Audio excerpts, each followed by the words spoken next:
संत रैदास कबीर के समकालीन हैं। रैदास के इष्ट भी निराकार ब्रह्म हैं।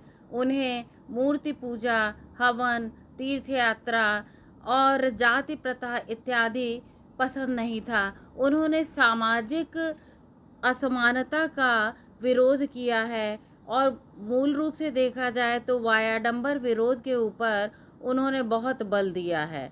वे लोगों की आंतरिक भावनाओं और भाईचारे को ही सच्चा धर्म मानते थे।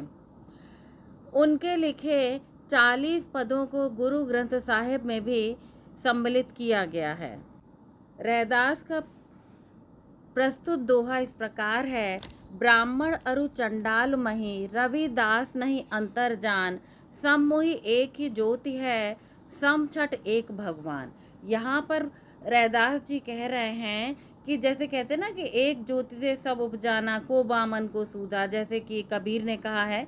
यानी यहाँ भी वो कह रहे हैं समछठ एक भगवान, यानी चाहे ब्राह्मण हो या चांडाल हो या शूद्र हो, जो भी हो, सम माने समान रूप से, छठ एक भगवान, एक ही भगवान की छठा इनके अंदर दिखाई देती है।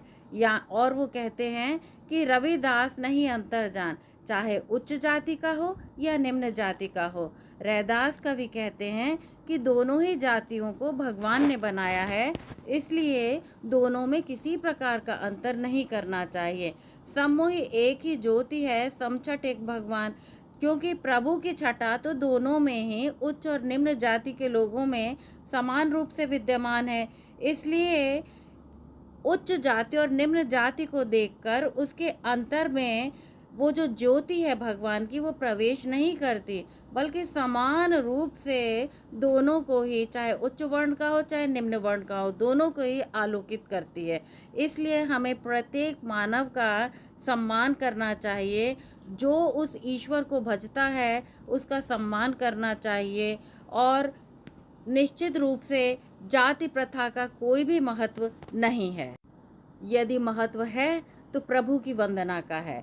जो प्रभु की वंदना करते हैं वही उच्च जाति और श्रेष्ठ जाति के कहे जा सकते हैं। यह प्रस्तुत पंक्तियाँ दोहे छंद में निबद्ध हैं और ब्रज भाषा का सुंदर प्रयोग दिखाई देता है। 13-11 पर यति है, ब्रह्म घटघटवासी है, भक्ति रस है और माधुर्य गुण दृष्टव्य है। भाव साम्य में यहाँ कह सकते हैं कि जाति का विरोध बताया गया है, और उन्होंने कहा है, रैदास ने स्थान स्थान पर कहा है, ऊंचे कुल के कारणे ब्राह्मण कोई न होए, जऊ जानई ब्रह्म आत्मा, रैदास कही ब्राह्मण सोए। तो कबीर दास के शब्दों में हम कहें तो कह सकते हैं, जाति पाति पूछे नहीं कोई, हरि को भजे सो हरि को होए। तो कबीर रैदास जी ये भी कहते हैं, जाति पाति के फेर में उरझ रहे सब लोग। या एक कहते हैं, जन्म जात मत पूछिए, का जात अरुपात। यानी ये इतने सारे साम्य आपको जाति विरोध के दिए हैं। कोई भी अच्छे अंक प्राप्त करने के लिए याद करें और